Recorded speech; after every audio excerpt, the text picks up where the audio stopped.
My name is Marjorie Pierce. I'm 34 years old. And this is the story of how my husband's mistress tried to steal my life, and how I took it all back. The crystal glass in my hand trembled slightly, catching the warm chandelier light and throwing little stars onto the velvet tablecloth. I was seated at the head of a long table in Belladonna, Chicago's most exclusive restaurant. It was supposed to be a celebration. 12 years of marriage. A milestone. But as my husband Devin stood up beside me, adjusting his tie like he was about to deliver a quarterly report, I felt the first crack. He didn't glance at me with the warmth of a man who had shared over a decade with someone. No. His eyes skimmed past me like I was a minor footnote in the speech he had rehearsed. I smiled, the kind of smile a polished wife wears in front of high society guests. But inside, I felt the unraveling begin. "Thank you to all our friends and colleagues for being here," Devin said, his voice steady and professional. He raised his glass. "Alexis and I," he stopped and cleared his throat. "Marjorie and I have had an incredible journey. But tonight, I want to share something personal." 4 seats down, I noticed her. Haley Monroe. 29. The newly promoted marketing director of Ashford Logistics. Dressed in a red designer dress that clung to her like ambition. She leaned forward slightly, her lips curled into a subtle, smug smile. She had the kind of confidence that came from believing she had already won. My heart thudded. I'd seen them exchange glances, subtle but sharp, like little secrets darting across the table. Haley reached into her purse beneath the table. I didn't blink. Devin straightened. "I know this may come as a surprise, but," he started. "Actually, let me say it," Haley interrupted, standing tall as if she were stepping onto a stage. "Devin and I are getting married."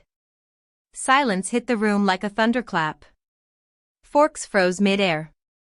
A spoon clattered to the floor. Devin didn't say a word. He didn't correct her. He didn't deny it. He just stood there, looking stiff and cornered, trying to keep his mask from slipping. She held up a ring, gaudy, large, designed to shock. "He deserves real happiness," she added. "And I'm lucky to be the one to give it to him." Every eye turned to me. Waiting. Expecting tears. A slap. A scene. But I didn't flinch. I didn't even blink. Instead, I smiled. Not the fragile kind I had worn all evening, but the kind of smile that chilled Devin to the bone. Haley faltered for a second. Devin tugged at his collar. The silence stretched. I raised my glass slowly, tapped it once against my plate. "Congratulations," I said calmly. My voice was clear. Controlled. Like a knife gliding across silk. 45 minutes later, the dinner ended. Devin and Haley left in a chauffeured car, she clinging to his arm like she had just conquered something. But I didn't watch them go. I didn't go home either. Instead, I went to the 44th floor of the Kant Tower, an unlisted level in downtown Cleveland that most employees of Ashford Logistics didn't even know existed. Devin never bothered to ask how the company he built had gotten off the ground so quickly. He never looked into where the first $6 million in funding came from, or who really appointed him CEO. He thought he was clever. Charismatic. A natural-born leader. He never once questioned why doors opened for him, why investors trusted him, or why contracts fell into his lap. That's because I placed them there. 12 years ago, when my father, Richard Belmont, died, he didn't leave me with a luxury estate or a trust fund. He left me with ownership of Belmont Capital Holdings and a network of shell companies, one of which secretly held majority control of Ashford Logistics. My name wasn't on any public register. But behind the scenes, I was the one holding the keys. My father always said, "Power is more effective when people think you don't have it." And I listened. When Devin applied for the COO position at Ashford, I was the one who reviewed and approved his application. I orchestrated his rise. And for years, I let him play the role of the visionary CEO while I remained the silent wife. Smiling. Hosting. Supporting. Until tonight. I walked into my private office on the 44th floor. Only two people knew this place existed: Ruben, my father's old lawyer, and Nina, my assistant since business school. I didn't need more than that. The fewer the voices, the clearer the strategy. Behind a large abstract painting was a wall safe. I opened it and removed a set of original incorporation papers bearing a red stamp, Belmont Capital Holdings. Shareholder, 64.3%, Marjorie Belmont Pierce. I took a picture of each document and sent them to Ruben with a single message. Activate Protocol Artemis. Board meeting. Monday. Then I turned on Devon's presentation for next week, the one where he planned to streamline operations and fire the original team my father handpicked, replacing them with Haley's friends. I rewrote the whole thing. By morning, every board member would receive a new version. The new speaker? Interim CEO, Marjorie Belmont Pierce. I closed the laptop and glanced at the mirror. For the first time in years, I didn't see Devon's wife. I saw Richard Belmont's daughter. And the woman who would burn down their little fantasy, starting with Monday's boardroom ambush. And this was just the beginning. I didn't sleep that night. I didn't need to. The adrenaline coursing through me was enough to keep me sharp, wired, not with anxiety, but with a kind of electric clarity I hadn't felt in years. For the first time since my wedding day, I wasn't just surviving in someone else's world. I was stepping fully into my own. At 7:30 a.m. the next morning, I returned to the 44th floor of Kant Tower. This time, not as a shadow, but as the storm. Protocol Artemis had been a theoretical strategy, one my father and I crafted during long nights hunched over spreadsheets and legal charts. It was a playbook for when the people closest to you, the ones you trusted most, turned out to be your enemies. I never thought I'd use it against my husband. But betrayal rarely arrives where you expect it. Nina greeted me at the glass doors, her usual composed self, but with a hint of quiet fire in her eyes. "He's already tried logging in," she said, holding up her tablet. "From Westlake office." "Denied." "Twice." "Good," I said, brushing past her and heading to the master terminal. I sat at the central console and entered my credentials, fingerprint, facial scan, and the one-time code from the USB drive I had worn around my neck for years. A legacy safeguard my father insisted I keep close, even when I didn't understand why. When the final authentication cleared, a single prompt appeared on screen. "Transfer executive control, confirm?" I clicked yes.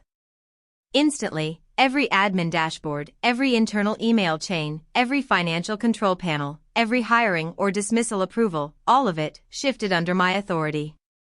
Phase 1, complete. Phase 2 was evidence. 3 months ago, I had noticed inconsistencies in Ashford's reporting on a pair of federally funded transport projects, clean on paper but suspicious in execution. I flagged them to Devon, who brushed me off. "Not your lane, babe," he had said with a laugh, sipping bourbon like the king of the castle. But I had started watching. Quietly. Nina had worked tirelessly with a pair of forensic accountants to track down the data trails, offshore payments, fake contractor invoices, encrypted email threads. All roads led to Haley Monroe. And, disturbingly, Devon's signature was stamped across 3 authorizations. By 9:30 a.m., I had printed every document. Audio recordings. Fake contract copies. Bank traces. I sealed them in red folders, one for each board member. No email. No digital trail. Then I called Ruben. "You're delivering these in person. You'll have them in every hand by noon." Ruben didn't ask a single question. Understood. Meanwhile, Devon blew up my phone, 8 missed calls, 3 voicemails. First came confusion. "Marjorie, last night was a misunderstanding. You're overreacting." Then came condescension. Don't do something stupid. You'll regret it. And then came the veiled threat. You really want to go public with this? You'll make yourself look petty. He still didn't get it. He thought I was some jilted wife lashing out. He didn't know I was preparing to rip the mask off his entire empire. An hour later, Haley texted me. You think you've won? You haven't. You were just the wife. I'm the future. I forwarded the message to Ruben with the note. Attached to misconduct file. Potential harassment or attempted coercion. At precisely 1 p.m., I walked into the Ashford Logistics headquarters, not through the side elevator or back entrance, but right through the main lobby. Heads turned. Whispers followed me like a scent trail. I didn't flinch. I didn't smile. I took the executive elevator to the 18th floor boardroom, where Devon had scheduled his announcement to expand into the Asian market, a smokescreen for layoffs and internal restructuring that benefited only him and Haley. When I walked in, I was already seated at the head of the table. Red folders were placed in front of every chair. Devon entered moments later, flanked by 2 junior executives. His face froze the moment he saw me. Marjorie? He looked around, confused. What are you doing here? The CFO, Mr. Levinson, didn't miss a beat. Mrs. Pierce called this meeting. She has full rights as primary executive owner. Devon's eyes darted toward me. This is ridiculous. What is this, some kind of coup? I didn't respond. I simply pushed the folder in front of me toward the chairman, Mr. Scott. Please turn to page 13. For the next 5 minutes, no one spoke. Just the rustling of pages and a tension that thickened the air. Inside were transcripts of emails between Haley and third-party vendors negotiating kickbacks. Audio of Devon greenlighting illegal transfers. Copies of inflated invoices submitted under fake LLCs. Mr. Scott looked pale. He turned to Devon. Mr. Pierce, we'll need a formal response within 24 hours. Devon stood, face drained of color. You can't do this. I stood calmly. This meeting is adjourned. Effective immediately, I assume interim CEO responsibilities under Section 3A of the Articles of Executive Ownership. He opened his mouth again, but no words came out. Just the faint gasp of a man drowning in a sea he never realized was shallow and controlled by me. As I exited the room, I heard murmurs ripple behind me. One voice whispered, "Who is she really?" They were about to find out. 3 weeks after that boardroom ambush, I walked through the doors of the Langston Grand Hotel like I owned it. Because, in a way, I did. It was the annual shareholder meeting of Ashford Logistics, once Devon's empire, now mine.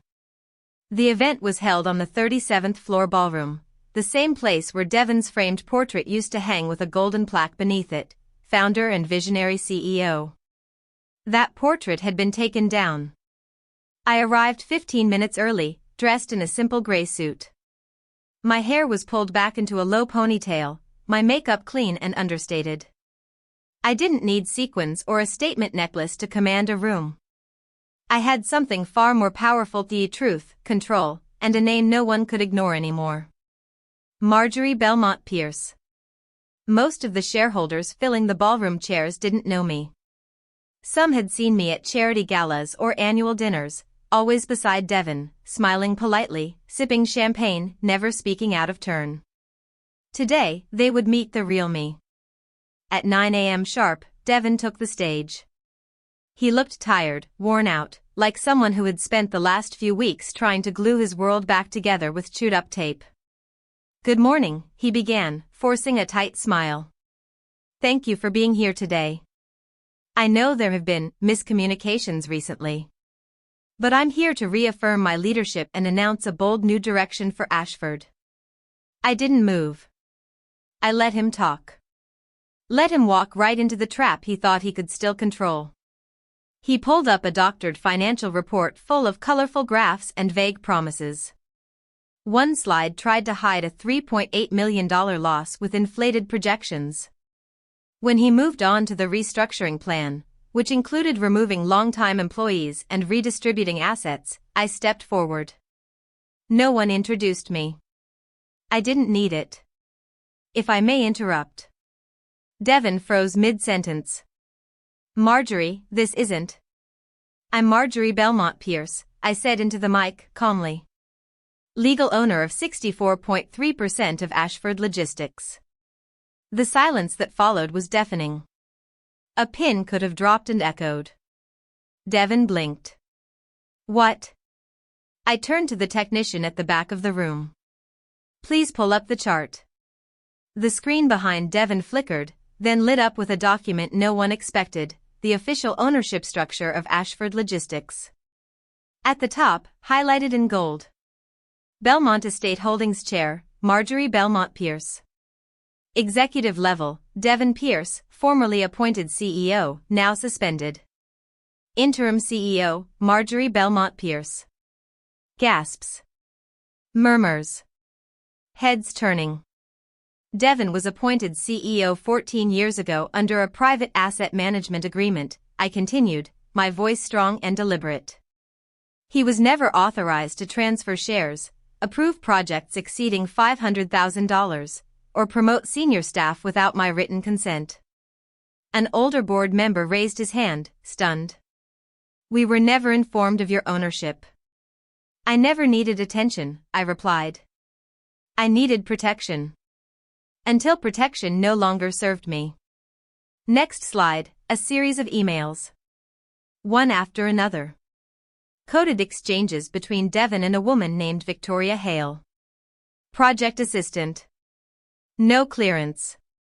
Yet somehow, she'd obtained sensitive internal project data. She took client data from our north-south logistics line and leaked it to Southern Cross Shipping, I said. She's now their CCO. More murmurs. Outrage. Shock.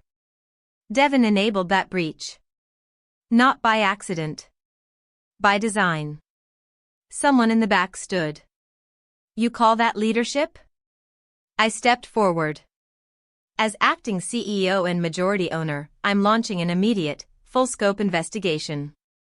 All executive powers held by Devon Pierce are hereby suspended pending legal review. I looked straight into the internal broadcast camera. And if Victoria Hale is watching this broadcast, I only have one thing to say, reputation can be painted over, but the truth always bleeds through. Applause broke out. Not polite. Not hesitant. Thunderous. Devon stood frozen, fists clenched, mouth twitching like he had words but no breath left to form them.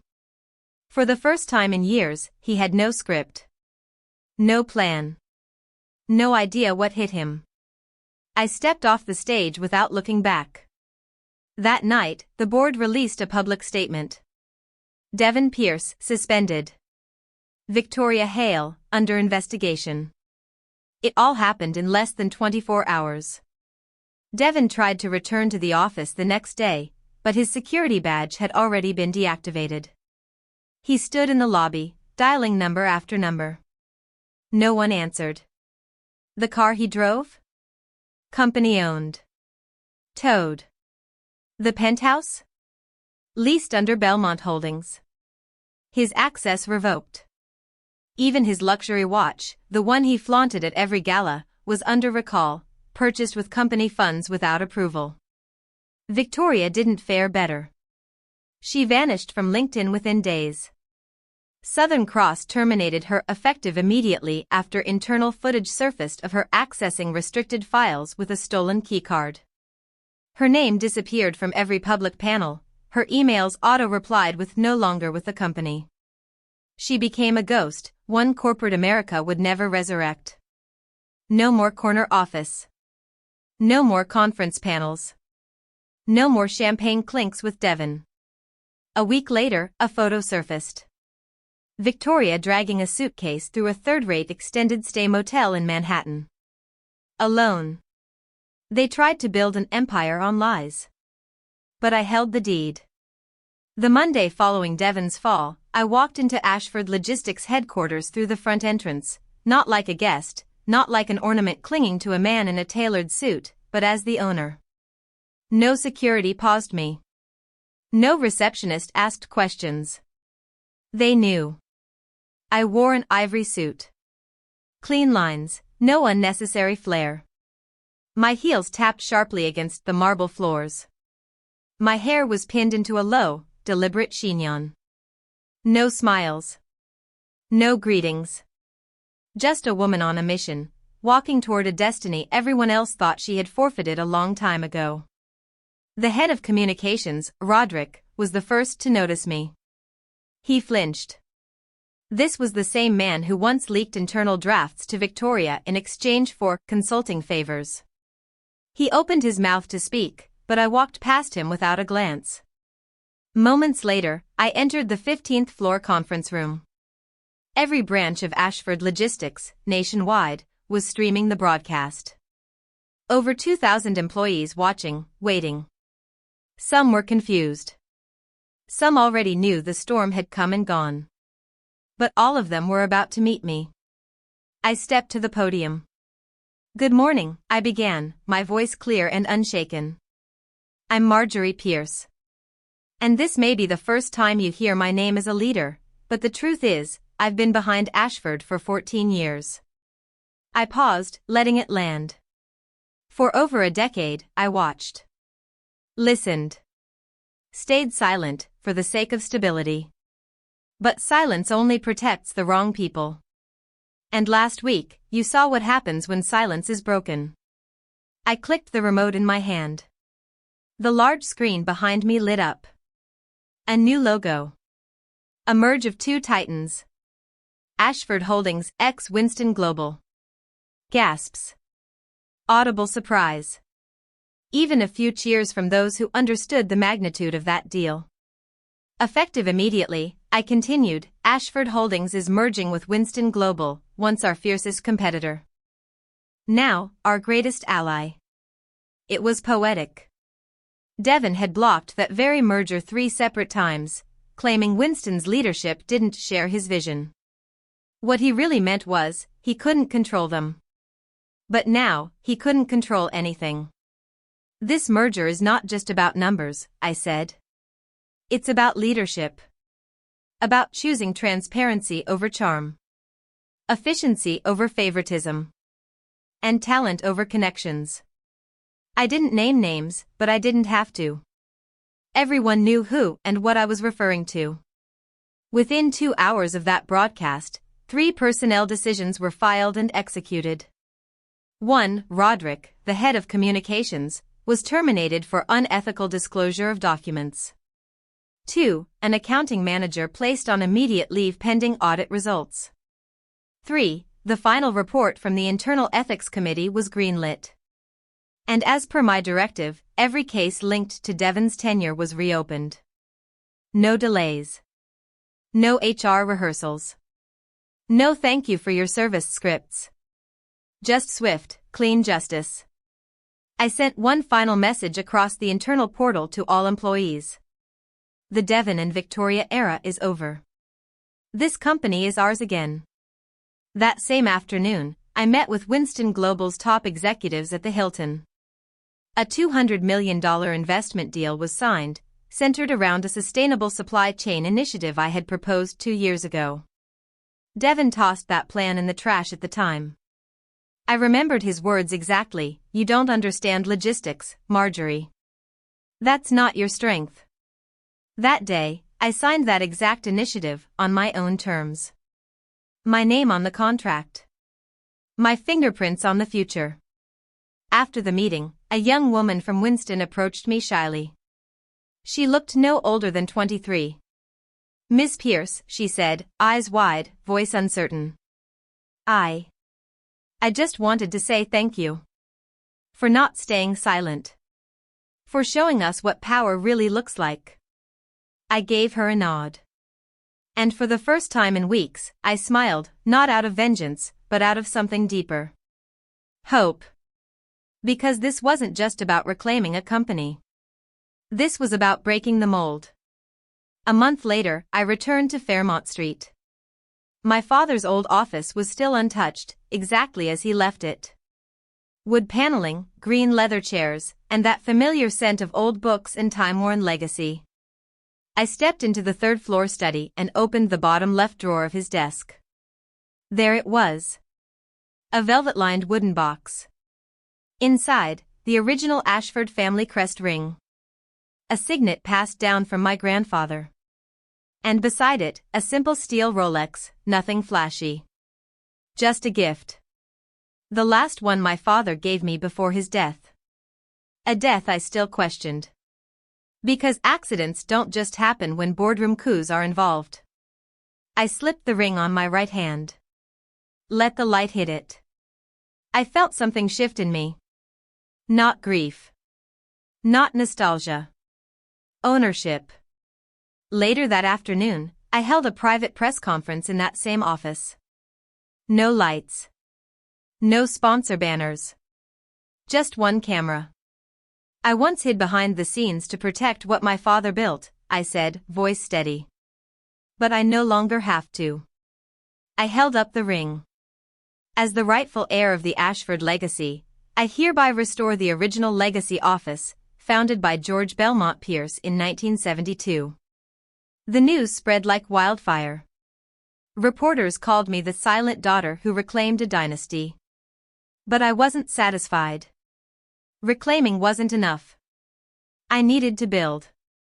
That's when I launched the Athena program, a leadership accelerator for young women in finance and logistics.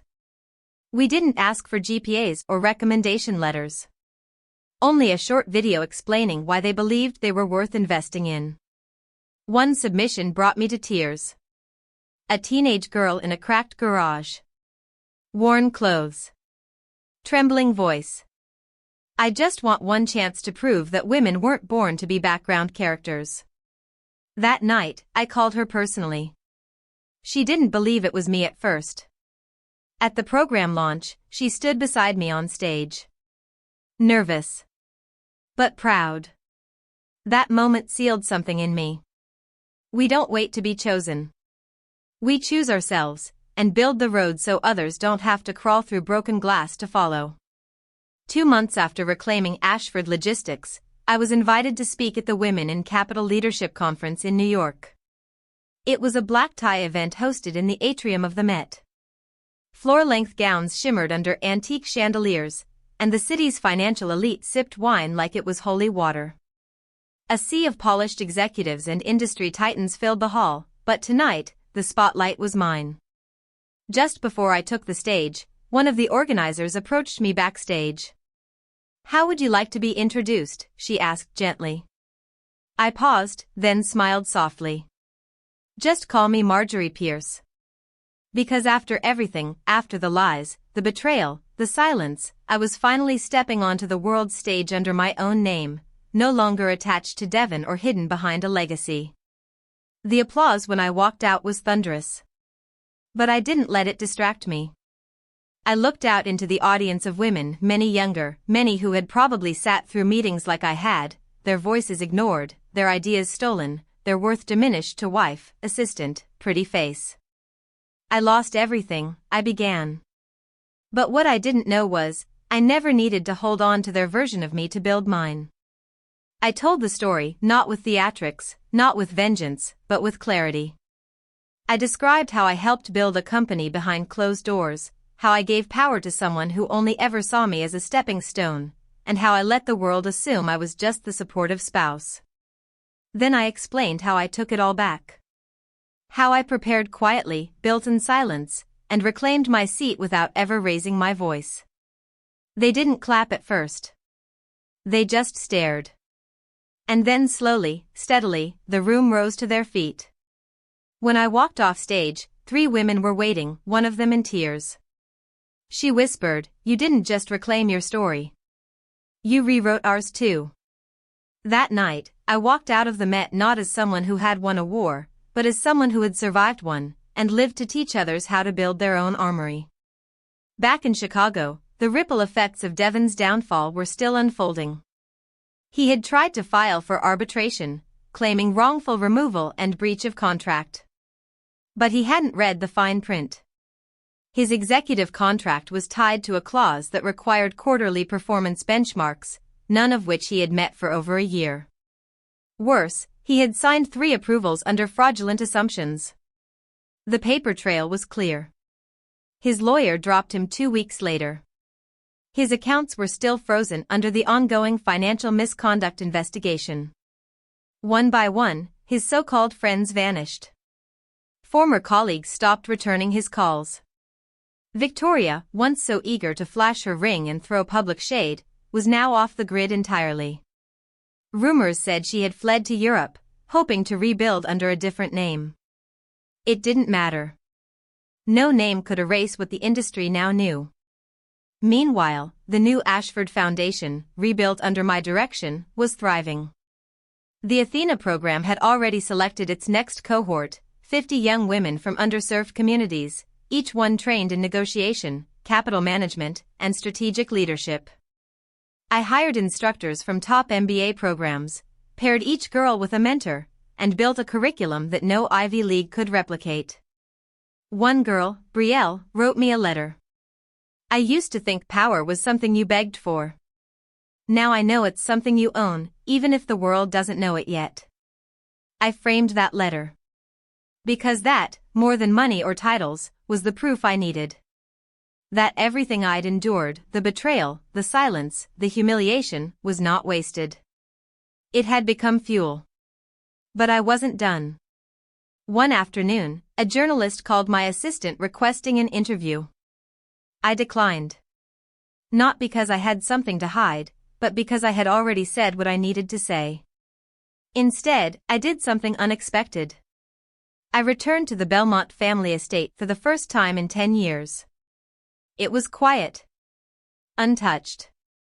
The old oak trees still lined the path like silent sentinels. Inside, the hallways still echoed with my father's footsteps. The same ones I had once tried so hard to follow. I walked into his old office. Sat in his chair. And placed my hand on the desk, where he once made me promise I'd never hand over my power to anyone who didn't earn it. And for the first time since he died, I said aloud. I did it, Dad. On my own terms. I didn't cry. I just sat there for a while, surrounded by the echoes of men who thought they could erase me. And felt peace. That night, I held a quiet dinner in the same room where Devon had humiliated me months earlier, Belladonna. But this time, there was no toast for a man beside me. There were no lies. Just women. Founders. Creators. Leaders. We didn't raise glasses to titles or husbands. We raised them to ourselves. And the storm we had survived to sit at that table at all.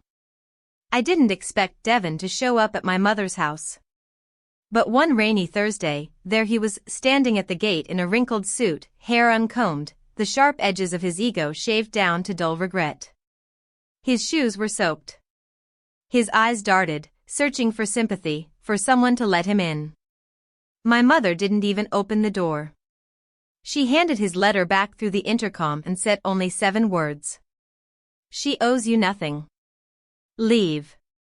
Now. I heard about it the same evening. My mother didn't bother to tell me. The neighbor did. That's how far Devon had fallen, from catered banquets and private jets to showing up like a drenched ghost, haunting people who had long since moved on. His messages to me grew more desperate. He sent emails I never opened. Handwritten letters with carefully constructed apologies that smelled more of damage control than genuine remorse. At one point, he even contacted Nina, my assistant.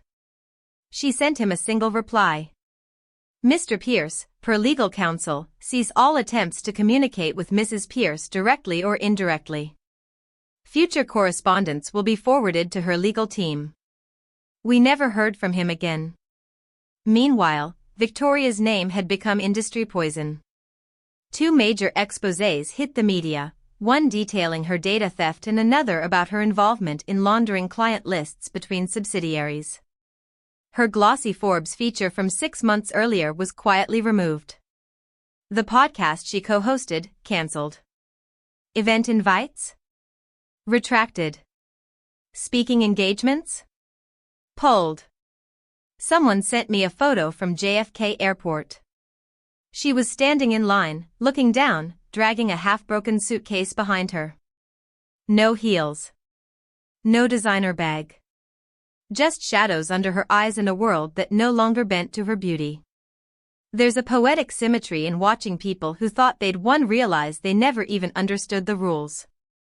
Because while they played for attention, I was preparing for legacy.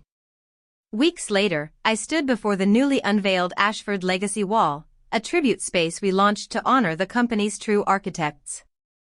It didn't just show old executives or family names. It highlighted warehouse managers, drivers, supply chain analysts, people who had been ignored under Devon's reign. At the center of it all stood a portrait. Not of me, but of my father. Richard Belmont Pierce. Founder.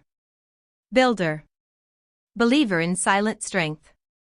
That unveiling was live-streamed to every branch. But I kept my speech brief. My father once told me, the loudest man in the room is usually trying to drown out the one who really matters. I glanced at the screen. Today, we honor those who never had to shout to be great. The applause that followed wasn't thunderous. It was respectful. Earned. Quiet. I preferred it that way. Later that day, I reviewed the final reports from the Athena program's inaugural group. 27 of the 30 participants had already received internship offers from top logistics firms. 4 had launched their own online businesses. 1, the girl from the garage Betrayal, had landed a seat on a youth council for infrastructure planning. She emailed me personally. I used to think I was invisible. Now they're asking how I did it. I printed that too. Pinned it beside my desk. Because sometimes, you build a legacy not through press releases or profit margins, but by showing someone else that power can look like them too. That evening, I received an unexpected message from an old friend. Eliza. She was once part of my college study group at Columbia. Years ago, I invited her to pitch a freight model to Ashford's senior team. Devon dismissed it, saying, too experimental. Not scalable. Turns out, her model had quietly been acquired by one of Winston Global's partners, and it was outperforming Devon's traditional systems by 18%. Her message simply said, "Thank you for leaving the door open. Let's talk." So we did.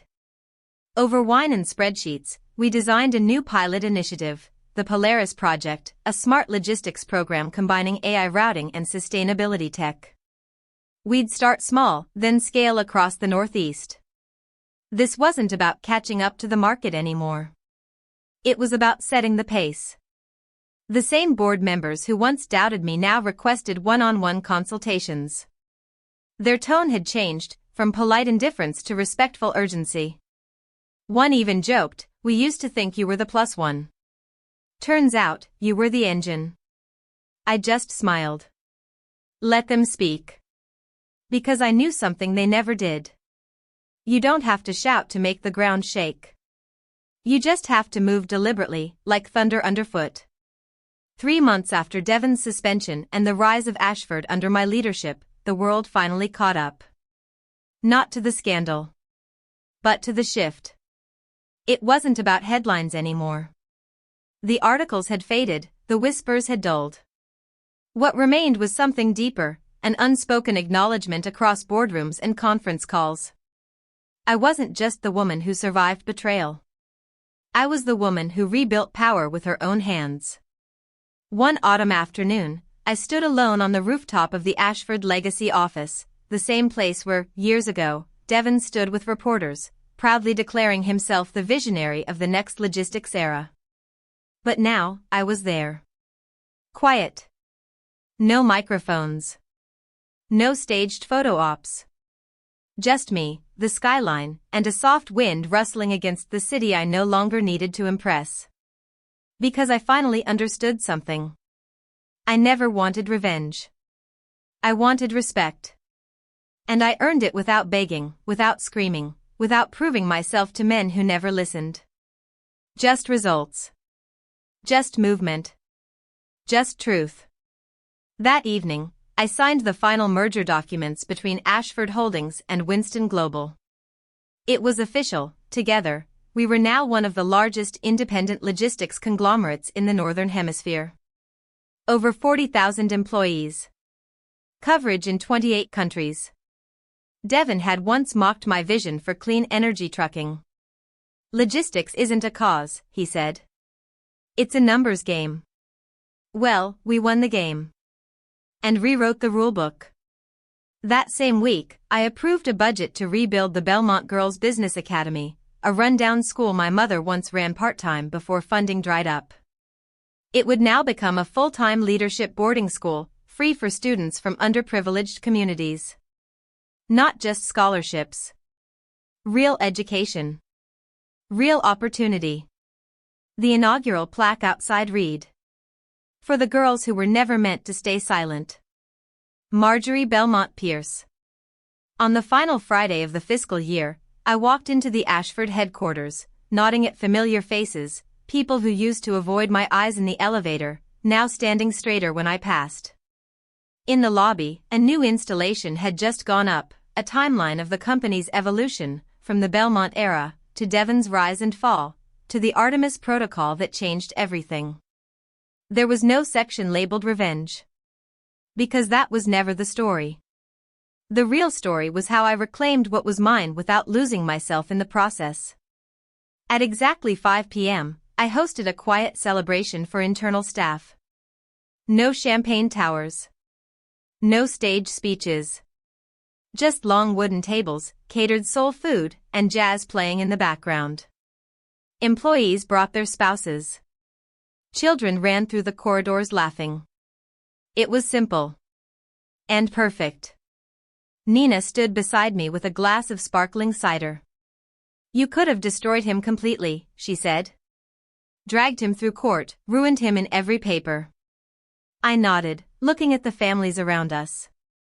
But then I'd be building on ashes. I'd rather build on something real. She smiled. He never saw you coming. I smirked. That's because he never looked beyond his own reflection.